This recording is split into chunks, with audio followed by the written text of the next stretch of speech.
भी मेथड से आप सैंपल ले रहे हो, अगर कोई भी सैंपल आप लेते हो उससे पहले आप इसमें चीज को क्या इंजेक्ट करते हैं, ठीक है, तो उसको बोला जाता है order of draw.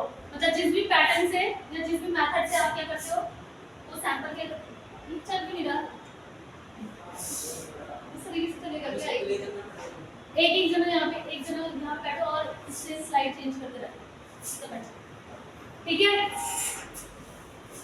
Order of draw का मतलब होता है कि जब भी आप सैंपल लेते हो, ठीक है, जब आप सैंपल ले रहे हो तो अगर आपके पास ये मान के चलो डिफरेंट टाइप के सैंपल आए हैं कलेक्शन के लिए, आपके पास जो डॉक्टर का प्रिस्क्रिप्शन होता है उसमें अगर आपके पास मल्टीपल टाइप के टेस्ट आए तो आप क्या करोगे, मल्टीपल टेस्ट की टाइप्स के अगर सैंपल लेना है तो क्या होती है, डिफरेंट टाइप्स की वाइज होती है। अभी जब हम लोग प्रैक्टिकल करेंगे तो आप वाइज वगैरह देखोगे तो आपको पता चलेगा, तो डिफरेंट टाइप्स की वाइज होती है। तो जिस मेथड से आप उस सैंपल को उस वाइज के अंदर इंजेक्ट करते हो, ठीक है, तो उसमें होता है ऑर्डर ऑफ ड्रॉ। जैसे सीक्वेंस वाइज क्या होता है, सैंपल को आप क्या करते हो वाइज के अंदर पुट अप करते हो, तो उसमें ऑर्डर ऑफ ड्रॉ होता है। बेसिकली ऑर्डर ऑफ ड्रॉ इसलिए किया जाता है आप ताकि उसमें क्रॉस कंटामिनेशन ना हो।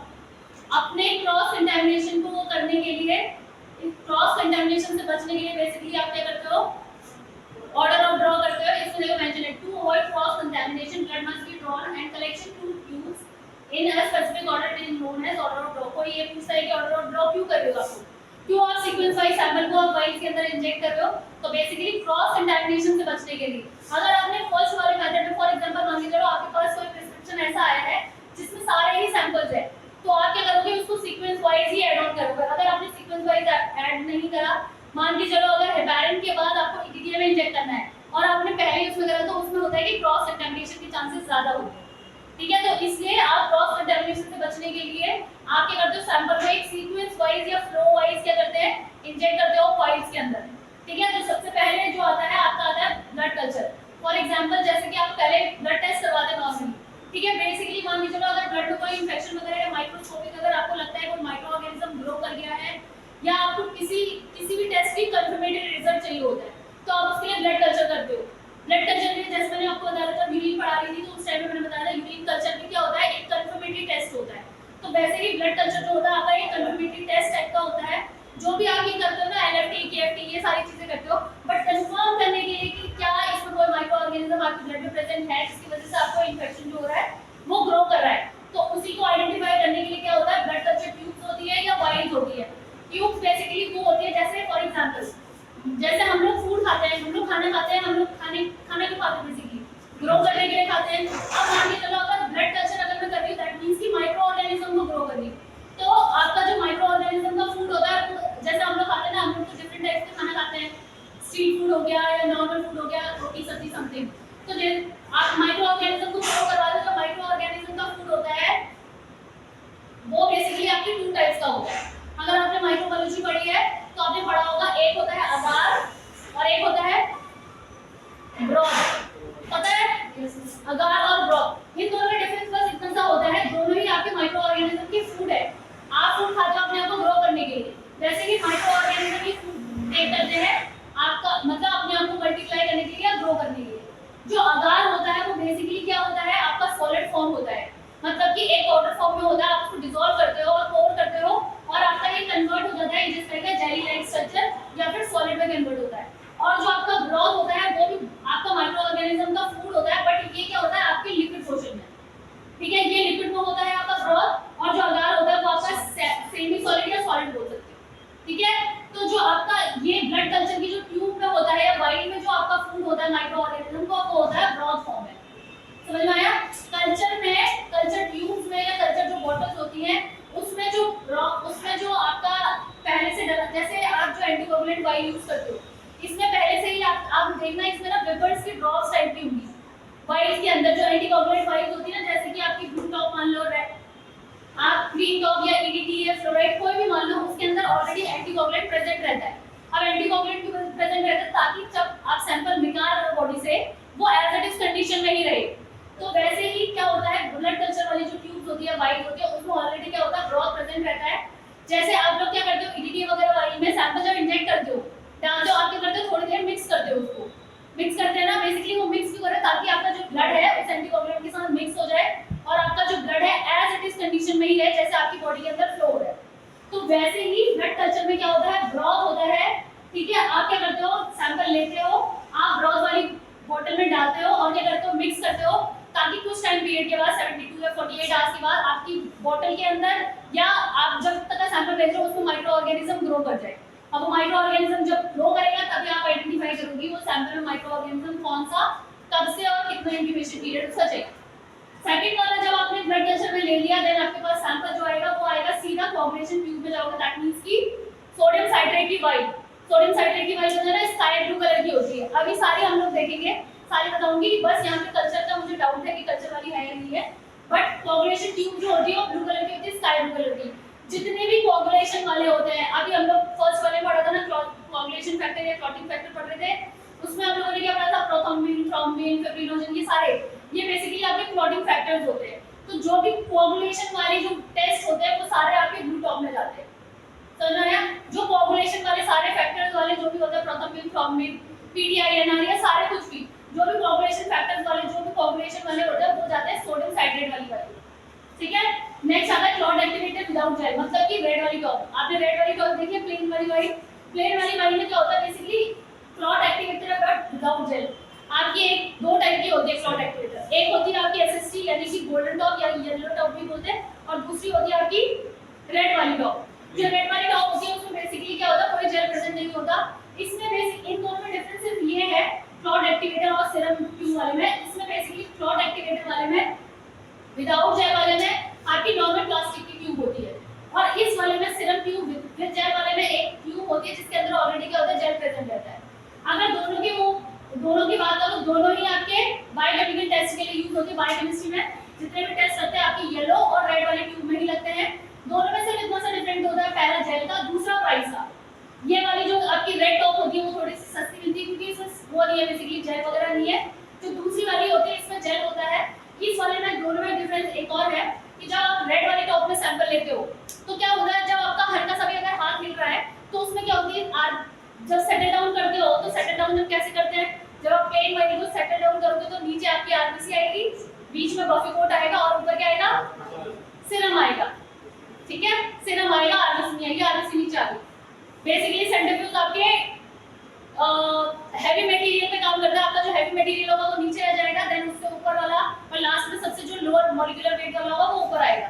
ऐसा ही होता है। तो जो आपका आरबीसी रहेगा वो नीचे रहेगा सबसे लास्ट में, बीच में क्या रहेगा आपका बफी कोट यानी कि जिसमें डब्ल्यूबीसी प्रेजेंट होगी, और सबसे ऊपर रहेगा जिसमें कि सीरम रहेगा।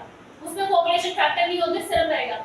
इन दोनों में डिफरेंस बस ये होता है, रेड वाली टॉप बाई चांस अगर आपके हाथ से गिरती है तो कई बार आरबीसी के जो मॉलिक्यूल्स होते हैं वो सीरम में दोबारा मिक्स हो जाते हैं, तो आपको टेस्ट करने के लिए आपको दोबारा से सेंट्रीफ्यूज करना पड़ता है। इस वाले में ये होता है, आप पूरा उसको टिल्ट भी करते हो ना जब टेस्ट ट्यूब को, तो अगर मान लीजिए उसमें रख दिया आपने, सेंट्रीफ्यूज कर दिया, सीरम ऊपर आ गया, जेल आ गया और बीच में नीचे आरबीसी आ गई, आप इसको अगर थोड़ा बहुत टिल्ट भी कर दोगे ना तो सीरम कभी भी सेपरेट ही रहता है थोड़ी देर के। ठीक है, दोनों में डिफरेंस बस इतना ही है, लेकिन दोनों भी बायोकेमिकल टेस्ट के लिए ही यूज होते हैं। समझ आ गया? नेक्स्ट आएगा, जैसे ही आप लोगों ने सीरम में डाल दिया, सीरम ले लिया, उसके बाद आप लोगे हेपारिन। हेपारिन जो होती है वो आपकी कौन सी टाइप, वो कौन सी टाइप की होती है, ग्रीन टॉप होती है। इसमें बेसिकली आपका जो ईडीटी मतलब जो एंटीकोगुलेंट होता है वो हेपारिन होता है। देखो हर किसी का अगर देखो इसमें कोगुलेशन ट्यूब लिखा है ब्लू टॉप, ब्लू टॉप के अंदर होता है सोडियम साइट्रेट, जो एंटीकोगुलेंट होता है सोडियम साइट्रेट होता है। ठीक है, ये वाला क्लॉट एक्टिवेटर विदाउट जेल, ये क्लॉट एक्टिवेटर है, तो क्लॉट मतलब कि क्लॉट बनाएगा, इसमें कोई एंटीकोगुलेंट नहीं होता। सीरम ट्यूब विद जेल, इसमें भी कोई एंटीकोगुलेंट नहीं होता। जो हेपारिन ट्यूब होती है ग्रीन कलर की टॉप होती है, इसमें जो एंटीकोगुलेंट होता है वो कौन सा होता है, हेपारिन। हेपारिन आपका वो एंटीकोगुलेंट है जो आपकी बॉडी के अंदर भी प्रेजेंट रहता है। नेचुरल एंटीकोगुलेंट करके कभी भी नाम आएगा तो याद रखना कि हेपारिन आपका नेचुरल एंटीकोगुलेंट है। आपकी बॉडी के अंदर ब्लड पूरी बॉडी के अंदर सप्लाई कर रहा है विदाउट क्लॉटिंग, क्लॉटिंग नहीं होती ना आपके ब्लड में, तो आपकी बॉडी के अंदर भी एंटीकोगुलेंट प्रेजेंट है। वो एंटीकोगुलेंट कौन सा है, हेपारिन। तो हेपारिन आपका नेचुरल एंटीकोगुलेंट भी होता है। तो कभी कभार अगर आ गया natural anticoagulant also known as, तो आपको पता होना चाहिए कौन सा होता है, हेपारिन। नेक्स्ट आता है आपका ईडीटी ट्यूब। ईडीटी ट्यूब तो सबको पता होगा, लेवेंडर पर्पल कलर की दिखाई देती है। इसमें जो होता है आपका एंटीकोगुलेंट वो होता है EDTA, ethylene diamine tetra acetic acid. EDTA का फुल फॉर्म होता है ethylene diamine tetra acetic acid. ठीक है, तो ईडीटीए ही आपका क्या होता है, इसमें एंटीकोगुलेंट होता है। नेक्स्ट आ जाता है फ्लोराइड ट्यूब। फ्लोराइड ट्यूब होती है आपकी ग्रे कलर की ट्यूब। इसमें आप हमेशा याद रखना फ्लोराइड वाले में शुगर वाले सैंपल जाते हैं। ग्लूकोज के सैंपल होते हैं ना, रैंडम, फास्टिंग, पीपी, HbA1c, ये HbA1c वैसे ज्यादातर EDT वाले कुछ लोग लैब्स जो होती है वो फ्लोराइड मेंशन करती है। तो बेसिकली जो आपका ये जो फ्लोराइड वाला है, फ्लोराइड वाले सारे फ्लोराइड में हमेशा शुगर वाले सैंपल रहेगा, ठीक है। तो ये हो गया ऑर्डर ऑफ ड्रॉ। आपको बस ये पहले ये पता होना चाहिए कि ऑर्डर ऑफ ड्रॉ, अगर आप सैंपल ले रहे हो, सैंपल लेना तो ठीक है, सैंपल तो ले लोगे, बट सैंपल लेने से पहले आपको ये पता होना चाहिए जो भी आप टेस्ट ले रहे हो, जो भी आप सैंपल ले रहे हो, उसको किस वे में डालना है। पहले तरीका आपको पता होना चाहिए कि किस वे में डालना है, ठीक है। नेक्स्ट आता है आपका कलेक्शन ऑफ सैंपल। ये आप मेजरली समझ लो कि कैसे होता है सैंपल कलेक्शन। बेसिकली क्या करते हो आप, किसी भी डिजीज को डायग्नोस करने के लिए क्या करते हो, सैंपल कलेक्ट करते हो, ठीक है। सैंपल कलेक्ट कोई भी ऐसे नहीं करता। पहले तो कुछ लोग होते हैं रूटीन चेकअप पे भी करवाते हैं, कुछ लोग होते हैं जब कोई डिजीज कॉज हो जाती है बेसिकली तब करवाते हैं, ठीक है। तो इसमें ये है collection of blood is significant experiment to know the process of blood collection. It is very important to collect the sample carefully by the right way. Basically आपको ये पता होना चाहिए आप जो भी सैंपल कलेक्ट कर रहे हो, चाहे वो ब्लड का सैंपल ले रहे हो, चाहे आप किसी का फ्लूइड का सैंपल ले रहे हो, पहले सबसे पहले आपको ये पता होना चाहिए जो भी आप सैंपल ले रहे हो उसका सही तरीका आपको पता होना चाहिए, ठीक है। अगर आपको तरीका सही से आता है, आपको पता है कि मुझे इस वेन से लेना है, मुझे किस वेन से चाहिए, अगर आपको तरीका सही है तो आपका सैंपल कलेक्शन बिल्कुल परफेक्ट होगा। आपको ये है कि भाई ठीक है सैंपल लेना है, कहीं पे भी इंजेक्ट कर दो सैंपल, तो किसी को मारो तो तब भी ब्लड निकल जाएगा।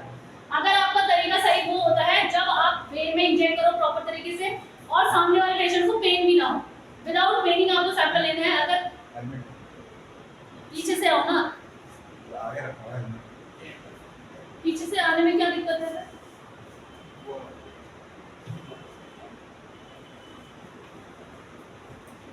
समझ आ गया? तो सैंपल का तरीका आपको सही से आना चाहिए, किस वे में आप सैंपल ले रहे हो और कौन सी पोजीशन से सैंपल ले रहे हो।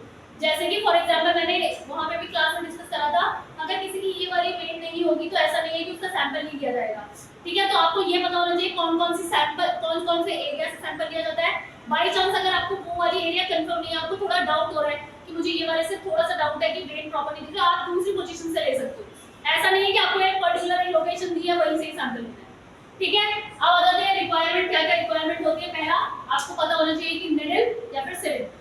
वैसे बहुत सारी लैब पहले तो सिरिंज से भी लेती है सैंपल, और कुछ कुछ आजकल लैब जो होती है वो क्या करें वैक्यूटेनर से भी सैंपल लेते हैं। अब वैक्यूटेनर किसी ने देखा है तो पता नहीं, अगर नहीं देखा तो ठीक है, बट देखा है तो मैं बता रही हूँ। प्लास्टिक का होता है, उसमें क्या होती है निडल्स अटैच होती है। दोनों में डिफरेंस सिर्फ इतना सा होता है, प्लास्टिक सिरिंज में और वैक्यूटेनर में सिर्फ इतना सा डिफरेंस होता है। आपका अगर क्वांटिटी वाइज ज्यादा है, फॉर एग्जांपल अगर मैं सैंपल के लिए आई हूं, मैंने सैंपल तुमको देना है, तुम्हारी लैब है, मेरे को सैंपल देना है। अगर मैंने बहुत सारे टेस्ट करवाने हैं, मान के चलो मेरे को पूरी प्रोफाइल करवानी है, तो आपको सैंपल की क्वांटिटी ज्यादा चाहिए, क्योंकि टेस्ट अगर ज्यादा तो ब्लड सैंपल की क्वांटिटी ज्यादा। अगर टेस्ट मुझे कम करवाने तो क्वांटिटी आप कम लोगे। आप मान के चलो आपके पास मैक्स टू मैक्स 5 ml की नीडल है, 5 ml की नीडल है आपके पास। आप क्या करोगे, अगर मेरे को आपको सैंपल की रिक्वायरमेंट, क्योंकि मैंने सैंपल टेस्ट ज्यादा है, आपको ओवरऑल मान के चलो 25 ml चाहिए, और एग्जांपल मान लो, ठीक है। मान के चलो आपके पास मैक्स टू मैक्स 5 ml की नीडल है और आपको जिस तरीके से मैं प्रोफाइल लेकर आई हूं, आपको रिक्वायरमेंट है 25 ml एग्जांपल। तो आप बताओ मुझे, अगर 5 ml की नीडल है, आप मुझे कितनी बार पंचर करोगे? ओवरऑल 5 बार। पहले एक बार 5 ml लोगे, फिर दोबारा प्रिक करोगे, दोबारा प्रिक करोगे, ऐसे करके आप मेरे पास भाई, क्योंकि आपके पास 5 ml की है, वैसे आती 20 ml की भी है, 10 ml की भी आती है। मैंने एक एग्जांपल दिया है, ठीक है। अगर आपको ब्लड की रिक्वायरमेंट ज्यादा है, आपके पास लैब में रिक्वायरमेंट नीडल की कम है, तो आपके पास 5 ml आप मुझे 5 बार प्रिक करोगे, ठीक है। बट आपका वैक्यूटेनर एक ऐसा इक्विपमेंट होता है, आपने फॉर एग्जांपल एक बार प्रिक करा, मेरी बॉडी के अंदर वो करा, आपने नीडल इंजेक्ट करी, वैक्यूटेनर के थ्रू आपने सैंपल मतलब इंजेक्ट कर दी। जैसे ही मेरे हाथ पे सैंपल आया, आप क्या करोगे, सिर्फ अपने जो ट्यूब्स हैं वो चेंज करोगे। मतलब आप सिर्फ सिंगल प्रिक में आप अनलिमिटेड सैंपल ले सकते हो। मेरा समझ में आया दोनों डिफरेंस? सिरिंज वाले में आप एक नॉर्मल, एक जिसमें जितनी की क्वांटिटी की आपकी सिरिंज होगी, सिर्फ उतनी ही लिमिटेड क्वांटिटी ले सकते हो। सिरिंज में आप लिमिटेड क्वांटिटी में सैंपल लोगे, बट आपके वैक्यूटेनर से आप अनलिमिटेड जितनी भी आपको रिक्वायरमेंट है आप उतना सैंपल ले सकते हो। समझ में आया?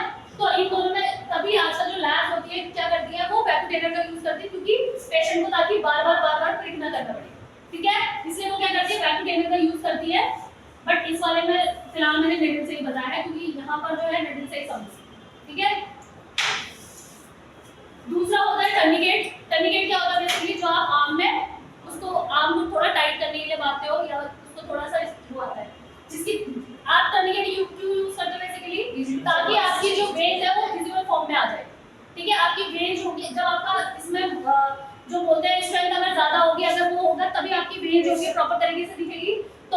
वेन को विजिबल बनाने के लिए आप क्या यूज करते हो, टर्निकेट का यूज करते हो। डिस्पोजेबल ग्लव्स, क्योंकि आपको नहीं पता आपको किस तरीके का पेशेंट आपको डील करना पड़ जाए, हो सकता है कुछ उसको अलग अलग टाइप की डिजीज हो सकता है टच वाली हो या मिजल्स वगैरह या मम्स वगैरह हो, तो आप हमेशा क्या यूज करोगे, ग्लव्स यूज करोगे। 99.9% हाइजीनिक, अपने को सेफ रखने के लिए आप ग्लव्स यूज करिए, ठीक है। नेक्स्ट आप लोगे 70% एथेनॉल या फिर स्प्रेड। आप भी सेफ रखने के लिए और पेशेंट को भी क्या करोगे, जिस भी एरिया से आपको सैंपल लेना है, दैट मींस क्या है, आप उसकी स्किन के अंदर इंजेक्ट करोगे। तो स्किन के अंदर जो हमारी बॉडी के अंदर जो हमारा पार्ट होता है वो बहुत ज्यादा सेंसिटिव होता है as compared to outer membrane. तो जब आप अंदर एंटर करते हो तो आपको बाहर के माइक्रो ऑर्गेनिज्म से भी उसको क्योर करना है, क्योंकि जब एनवायरनमेंट में ही है तो उसकी स्किन पे भी होंगे, उसकी स्किन पे है तो अगर आप उसको डायरेक्टली इंजेक्ट करोगे तो हो सकता है वो डिजीज को डायग्नोस करने के चक्कर में उसको एडिशनल और मिल जाए डिजीज। तो आप उसको क्योर करने के लिए जिस भी एरिया से आप सैंपल ले रहे हो तो आप उसको क्या करोगे, उस एरिया को क्लीन करोगे। Next cotton. कॉटन सबसे लास्ट वाला पार्ट होता है, जब आप सैंपल को क्लीन करते हो वो भी कॉटन स्वैब से करते हैं। लास्ट में क्या होता है, जब आप सैंपल निकाल लेते हो, मैंने बताया था लास्ट टाइम जब हम लोगों ने ब्लीडिंग टाइम पढ़ा था अभी, उसमें क्या होता है, एक शॉर्ट टर्म पीरियड के लिए क्या होता है, आपने जब ब्लड वेन कल्चर करेगा है तो उसमें से ब्लड आएगा। आप लोगों ने देखा होगा जब कहीं पे हमारे घाव लगता है तो आपने देखा होगा उससे सराउंडेड वाले एरिया में ना थोड़ी सी स्वेलिंग आती है। ये नॉर्मल भी होता है कि आपके कहीं पे अगर घाव लगता है तो उसकी साइड वाले एरिया में थोड़ी सी इन्फ्लेमेशन आती है, थोड़ी सी स्वेलिंग आती है। तो अगर आपने कॉटन से उसको पुश करके रखा है तो वो स्वेलिंग भी कम होती है, दूसरा जो ब्लड होता है वो भी बंद हो जाता है, ठीक है। नेक्स्ट वाली देखो, ये मैंने पोजीशंस दे रखी कौन कौन सी, देखो एक तो आ गया है मिडिल, ये वाली जो मिडिल वाली होती है एंटीक्यूबिटल फोसा भी बोलते हैं, एंटीक्यूबिटल वेन भी बोलते हैं। दूसरा किसी का देखा होगा जो फुटे-फुटे होते हैं, इनकी वेन यहाँ पे स्लिपरी होती है तो यहाँ पर से भी लेते हैं सैंपल, जिसको बोला जाता है डोर्सल हैंड वेन। फिर होता है फुट वेन, जहाँ पर साइड में होता है, ये ज्यादातर बच्चों के सैंपल लिया जाता है। ये मैं पीपीटी शेयर करूंगी, ये आपको अपनी प्रैक्टिकल फाइल में बनाना है। थर्ड होता है फुट वेन। एक होता है आपका सब क्लेविकल वेन जो आपकी कॉलर बोन के यहाँ पर होती है, ये ज्यादातर उसमें लिया जाता है जो आईसीयू वाले पेशेंट होते हैं, है ना, जिनका कुछ भी फंक्शन नहीं कर रहा होता, या हो सकता है कि उनके यहाँ पे वेन इतनी ज्यादा बार पंचर हो गई है कि आपको प्रॉपर तरीके से सीख नहीं हो रही, तो आप क्लेविकल ले सकते हो, ठीक है। ये लोग से भी लेते हैं, वैसे मल्टीपल होते हैं बहुत सारे जगह। सैंपल लेने के लिए देखो सबसे पहले क्या होता है, आपको पता होना चाहिए कि आपको सैंपल कितनी क्वांटिटी में लेना है। बेसिकली आपको प्रिस्क्रिप्शन पता होना चाहिए कि अगर मैं आपको डॉक्टर का पर्चा दे रही हूँ तो आपको पता होना चाहिए कि आपको कितना सैंपल की रिक्वायरमेंट है। तो सारी चीजें देने के बाद आप वाइट वगैरह में लेबल वगैरह करोगे, सारी पेशेंट का नाम कौन सी वाइट, जैसे अगर मैंने आपको टेस्ट भेजे, अब मैं बोल रही हूँ सीबीसी भी लेना है, एलएफटी भी लेना है, शुगर भी लेना है, तो आपको पता होना चाहिए सीबीसी जाता है ईटीटीए में, एलएफटी जाता है प्लेन वाइट में, और जो शुगर होता है वो जाता है फ्लोराइड में। तो आपने देख लिया, तो आप क्या करोगे, वो वाइट लेकर आओगे, वाइट में पेशेंट का नाम वगैरह सारी चीजें एंट्री करोगे। देन आप क्या करोगे, आप अपनी साइड को डिफाइन करोगे आपको कौन सी पोजीशन से सैंपल लेना है। तो आप क्या करोगे, डिफरेंट टाइप्स की क्या करोगे, वेन्स को कलेक्ट करोगे, किस तरीके से कहां से लेना है, आप ये श्योरिटी रखोगे कि मुझे कहां से सैंपल लेना है, ठीक है। उसके बाद आएगा आपका निडिल है, उसके बाद निडिल का देखो, निडिल इस तरीके से होती है, ये वाला एरिया जहां से आप पुश करते हो होता है प्लंगर, ये वाला होता है बैरल, जितनी भी क्वांटिटी में आपको जहां पर इसमें यहां पे मेंशन होता है 2 ml 3 ml 5 ml तक का पूरी क्वांटिटी जो बेसिकली वो क्या होते हैं बैरल, ठीक है। उसके बाद आता है हब। सबसे पहले जब आप निडिल को इंजेक्ट करते हो वेन के अंदर, सैंपल आता है हब पे। अगर आपका हब पे सैंपल आया दैट मींस कि आपने प्रॉपर वेन में इंजेक्ट किया है। अगर आपके हब पे सैंपल नहीं करा दैट मींस कि आपने वेन में एंटर नहीं करा। When is just like your tube, ठीक है। वेन कैसे होता है, आपके जैसे पाइप होता है वैसे, अगर आपने उस पाइप के अंदर, जैसे इस पाइप, मान के चलो ये वेन है आपकी, ठीक है। अब क्या होगा, इस वेन के अंदर आपका ब्लड है, ठीक है। अब आपने जब निडिल एंटर करी, अगर आपने इस मार्कर के अंदर अगर इंजेक्ट करा है तो आपका सैंपल आएगा। फॉर एग्जांपल अगर आपने इसके ऊपर रखा तब भी सैंपल नहीं आएगा, आपने पंचर कर दिया अंदर तक और वेन को क्रॉस कर दिया तब भी सैंपल नहीं आएगा। When is just like your pipe, आपकी निडिल अगर उस पाइप के अंदर है तब आपका प्रॉपर वे में सैंपल आएगा, एक नॉर्मल फ्लो में सैंपल आएगा। अगर आपका सैंपल, अगर आपकी जो निडिल है वो पूरी वेन को पंचर करके चली गई या उसने वेन को टच ही नहीं करा तो सैंपल नहीं आएगा। पेशेंट को पेन होगा अलग, पेशेंट का मार्क बनेगा अलग, और अपने सीनियर से सुनोगे तुम लोग अलग। तो ये अगर ना किसी की वेन होती है जो ऊपर ही दिख जाती है, किसी की वेन होती है थोड़ी सी डीप होती है, बस बेसिकली आपको फील करनी पड़ती है, ठीक है। और ये वाला पार्ट होता है निडिल हब बैरल प्लंगर, ठीक है। ये होगी निडिल, हब में आएगा सैंपल, फिर आएगा बैरल जिसमें आप पुश करते हो, और लास्ट होता है प्लंगर। डन, निडिल का पार्ट समझ आ गया। फिर आगे होता है ब्लड कलेक्शन। ब्लड कलेक्शन के लिए कुछ देखने की जरूरत नहीं है, मेन देखो सबसे पहले आपको ये पता होना चाहिए कौन सी लोकेट, कौन सी साइट आप पंचर करना चाहते हो। फॉर एग्जांपल हैंड की कहां की करना है, पंचर करने के बाद कंफर्म करोगे कि मुझे वेन दिख रही है, देन आप उसको टर्निकेट से बंद करोगे, फिर स्वैबिंग से आप उस एरिया को क्लीन करोगे जहाँ से भी आपको सैंपल लेना है, फिर आप फील करोगे। फील करने के बाद अगर आपने उसको हाथ के थ्रू अगर लगाया है तो आप उसको दोबारा से क्या करोगे, उस एरिया को क्लीन करोगे। आप निडल को एंगल रखोगे 35 टू 40 डिग्री, 35 टू 40 डिग्री। अगर दांत दिख गया ना मुझे चाना मालूम नहीं, 35 टू 40 डिग्री में क्या करोगे, आप एंगल सेट करोगे अपनी निडल का। आप 35 टू 40 डिग्री जस्ट लाइक आपका अगर ये हैंड है तो यहाँ पे जाएगा, समझ में आया? तो आप उस एंगल से क्या करोगे, 35 टू 40 डिग्री में आप क्या करोगे, उस निडल को अपनी वेन के अंदर, मतलब उस पेशेंट की वेन के अंदर इंजेक्ट करोगे। फिर क्या करोगे, पुश करोगे, और पुश करने के बाद आप उस एरिया को क्लीन करके उसमें कॉटन लगा के उस पेशेंट को फ्री कर दोगे। ठीक है, तो ये तरीका होता है। नॉर्मल आपने क्या किया, पेशेंट को बैठाया, रिलैक्स कराया, आपने वेन सेलेक्ट करी। वेन सेलेक्ट करने में टाइम ले लो, क्योंकि गलत जगह प्रिक करने से बेटर है आप थोड़ा टाइम ले लो। ठीक है, आपने वेन सेलेक्ट कर ली। वेन सेलेक्ट करने के बाद टर्निकेट के बाद उस एरिया को क्लीन करोगे। 35 टू 40 डिग्री एंगल में आप निडल रख के उस पेशेंट का सैंपल लोगे। सैंपल लेने के बाद आप वाइस को कलर करोगे, कॉटन देके आप उसको फ्री करोगे। ठीक है, तो इस एरिया में अभी हम लोग लेंगे तो प्रैक्टिकली देखेंगे। नेक्स्ट और लास्ट आता है प्रिकॉशन। प्रिकॉशन देखो, बेसिकली फर्स्ट जो निडल्स होती है वो आपकी क्या होती है, डिस्पोजेबल होती है, सिंगल यूज होती है। आप तो दोबारा उसका यूज नहीं कर सकते। तो ट्राई करना कि हो सकता है कि अगर टेक्नीशियन वगैरह हैं तो आपको जब भी निडल का यूज हो गया है तो आप उसको डिस्कार्ड करोगे। दूसरा वाला होता है अर्जेंट पेशेंट। अगर मान के चलो किसी पेशेंट का कोई ऐसा वाला पेशेंट है जो HIV या हेपेटाइटिस या ये वाला है, तो बेसिकली वो आपके इन्फेक्शन एजेंट है। क्योंकि याद रखना 90% जो लैब टेक्नीशियंस होते हैं ना, उनका HIV या HBsAg या ये SCV वगैरह जो होता है ना, वो पेशेंट का इंजेक्ट की हुई निडल की वजह से होता है। समझ रहे हो? मान के चलो फॉर एग्जांपल मुझे हेपेटाइटिस है, फॉर एग्जांपल आप लोग टेक्नीशियन हो, आपने मेरा सैंपल लिया और वही निडल बाय चांस आपके हाथ में प्रिक हो गई। दैट मींस कि जो मेरा वायरस था वो आपकी बॉडी के अंदर इंजेक्ट हो गया। तो आप दूसरों को जस्टिफिकेशन देते रह जाओगे कि हाँ भाई मैंने प्रिक करा था, मैं उसको दे रहा था, इस वजह से मेरा होगा। कोई तुम्हारा जस्टिफिकेशन नहीं सुनेगा, आपको ये मानेंगे कि आपको हेपेटाइटिस हो गया। तो बेसिकली जब भी आपको पता है कोई इन्फेक्शन एजेंट वाला अगर सैंपल ले रहे हो तो मेक श्योर करना है कि वो निडल्स को आपको बहुत ही केयरफुली आपको सिर्फ वायरस के अंदर इंजेक्ट करना है, डिस्कार्ड करना है, उसका आपके अंदर कंटामिनेशन नहीं आना चाहिए। थर्ड होता है चूज द कंफर्मेटेड प्लेस। अगर मान के चलो फॉर एग्जांपल अगर आपने कोई बायोलॉजिकल सैंपल ले रहे हो, मतलब कि किसी का पस का सैंपल ले रहे हो या किसी का टिश्यू का सैंपल है या जो भी है, आप एक पर्टिकुलर उसका स्पेस बना होता है लैब के अंदर कि आपको वो पर्टिकुलर साइट पे ही जाके वो सारी चीजें, जैसे फॉर एग्जांपल जब आप लैब में एंटर करते हो ना, स्टेनिंग का एक अलग पार्ट होता है, जैसे वहां पर है तो स्टेनिंग का जैसे अलग पार्ट होता है, ह्यूमैनिटी टेस्ट अलग करते हैं, माइक्रोस्कोपी अलग करती है। तो बायोलॉजिकल सैंपल्स के लिए ना अलग ही एरिया होता है ताकि उस लैब में सिर्फ उसी एरिया में कंटामिनेशन हो, बाकी उसके अलावा कोई और जगह कंटामिनेशन ना हो। नेक्स्ट उसके बाद wear new gloves and conduct all procedure on a clean disposable bed.